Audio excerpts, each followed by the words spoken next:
I changed my title that I was assigned because coming from a development agency, although we just heard from Nick about 2050, when Congress gives AID money, they're thinking about 2018, 2020, 2022, on a good day, 2025. And of course the SDGs now takes us to 2030. But I don't think there's a problem here because we have to start where we are. We're not going to feed the world if we still have millions and millions of people that are undernourished. So there's nothing inconsistent about starting where we are, but keeping in mind where we're going. And I think those are the first steps to a sustainable, well-fed world. And what's very exciting is that more and more organizations that think in those terms of decades, the National Science Foundation, BBSRC, others, they're thrilled to partner with CGIAR research if they can connect that long-term vision to some nearer-term outcomes. This is what I'm seeing. So I think there's some really nice opportunities presenting themselves. Now, is this, which way? Back there? There we go. Okay, so there's a lot to be happy about, right? We met the MDGs.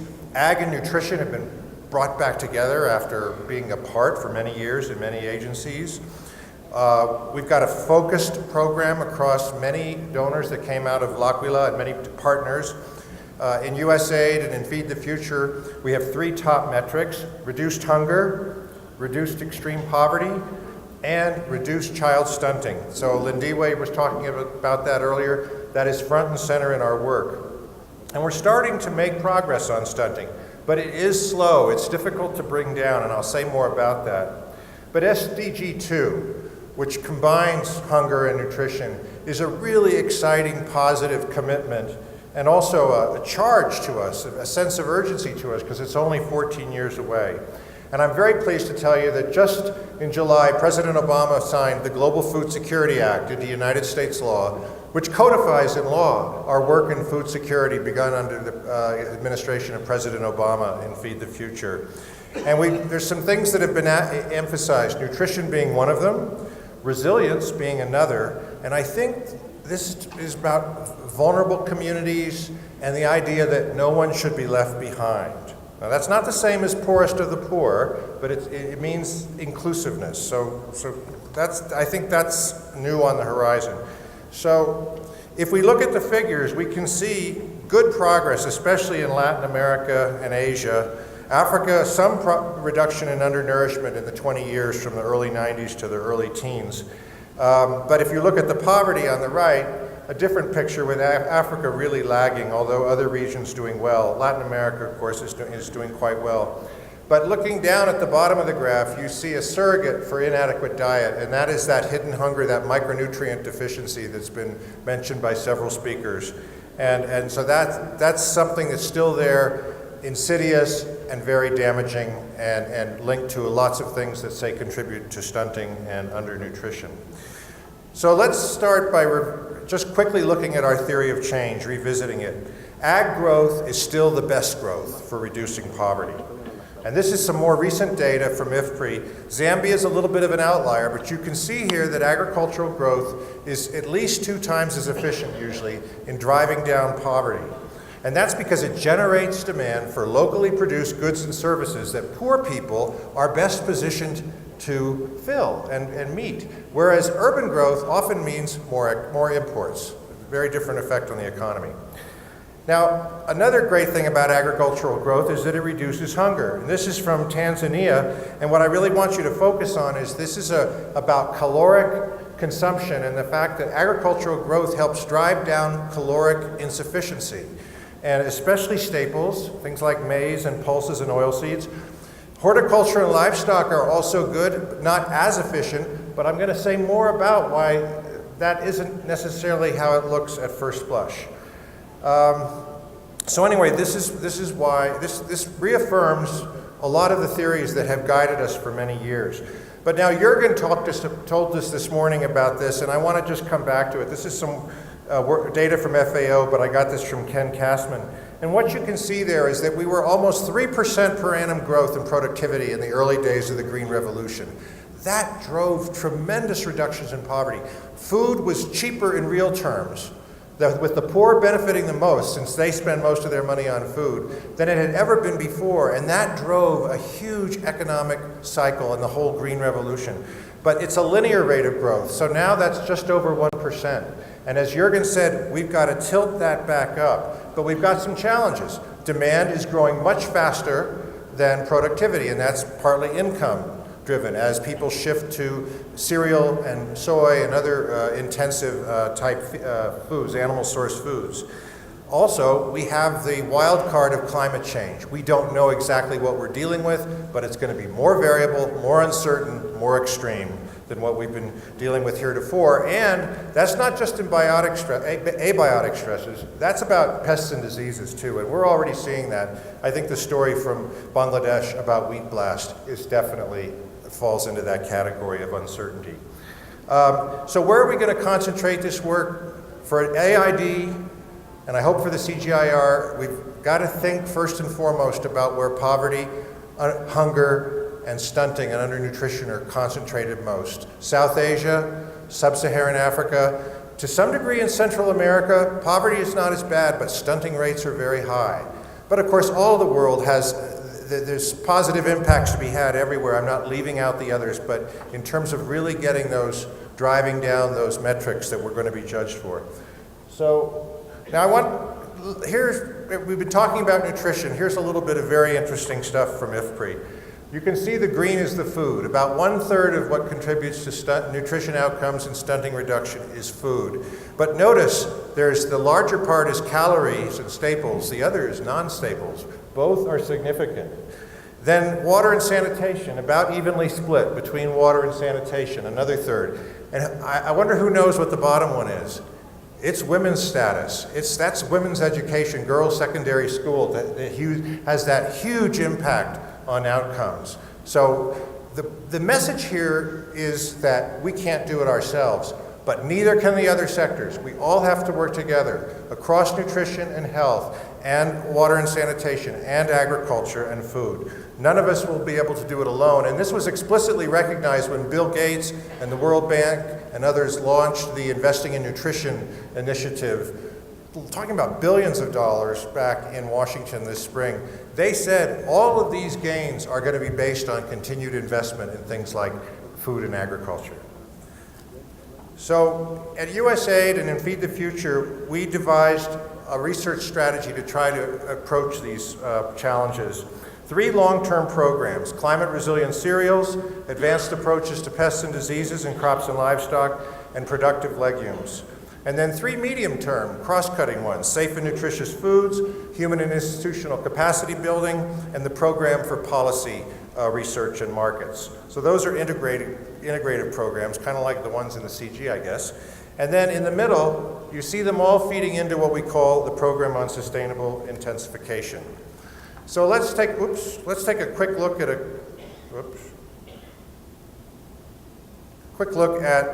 the example from cereals. This is the heat-tolerant maize work. Look at all the partners that are involved: NARS, Pioneer, Purdue University, CIMMYT, private sector seed companies across South Asia, and they have made fantastic progress using molecular markers, and in 3 years have heat-tolerant maize hybrids that are out-yielding everything else and that are highly preferred by women farmers. At the bottom, drought-tolerant maize from Africa. It goes back to the work of David Jewell and Greg Edmeades in the 80s, and that is now helping millions of families, and it's again through public-private partnerships in terms of the sales of seed, hybrid seed, and also some OPVs through other channels. But we're hearing good things about how these varieties performed in El Nino this year in southern Africa. So as bad as it was, it would have been worse. And I think, Martin, it's going to be very important to get that story out globally. Legume productivity. I'm trying to go fast. Those of you who know me know that being succinct is not one of my strengths. So nutrition, poverty reduction, environmental sustainability, and very gender attractive. Many legume crops are managed by women. On the advanced side in animals, things like health and genomics and animal health and vaccines, huge opportunities in international public goods. But also livestock management and feed matters. We are getting new tools to help us with that as well. But all of those have to come together to really deliver in terms of increasing animal productivity and associated income and nutritional gains that go along with that. And then I want to flag the Durable Rust Resistance Project. Everybody knows that Norm Borlaug spent the last 6 years of his life sounding a clarion call about this threat to the world, an existential threat to food security, and a tremendous set of partners has come together. Advanced labs all over the world, NARS, the CIMMYT, ICARDA, a fantastic set of partners, Cornell University, strong funding from Gates and from the DFID and other donors as well. And it's just I want to flag this because we talk a lot in the CG about the centers working together. Well, this is CIMMYT and ICARDA, but look who else is working with them. You know, we have to get the partnerships right to do the job. That would be my approach on the partnerships. And I want to flag some areas where we don't have genetic resources to bring to bear. A lot of the tropical staples are affected by viruses of various kinds, brown streak in cassava, insect attacks in Bangladesh, and we've got a lot of opportunities if we use science smartly, and we do both the collaborative science but also the capacity building about science-based regulatory systems and capacity building. And I'm pleased to say that IFPRI does some great work in its program for biosafety systems. So I feel strongly like we should not be taking any solutions off the table, and it certainly was exciting to see the discussion with Paul just before lunch about the CRISPR technology. That's just great. So now, safe and nutritious foods, improving diet quality, to get at you saw all those countries where there's still micronutrient deficiency. But there's also huge income opportunities. These are the higher value things. These are what people with money in urban centers are buying. So this is a great opportunity for smallholders to diversify their production in ways that increases the supply of available and affordable nutritious food, but also gives them income opportunities. And things like getting aflatoxin down through better post-harvest handling and so forth, biofortification. There's a lot of levers we can bring to bear here. But one thing in particular around all of these opportunities will be the need to better learn our social and behavior change communication from our health and nutrition partners.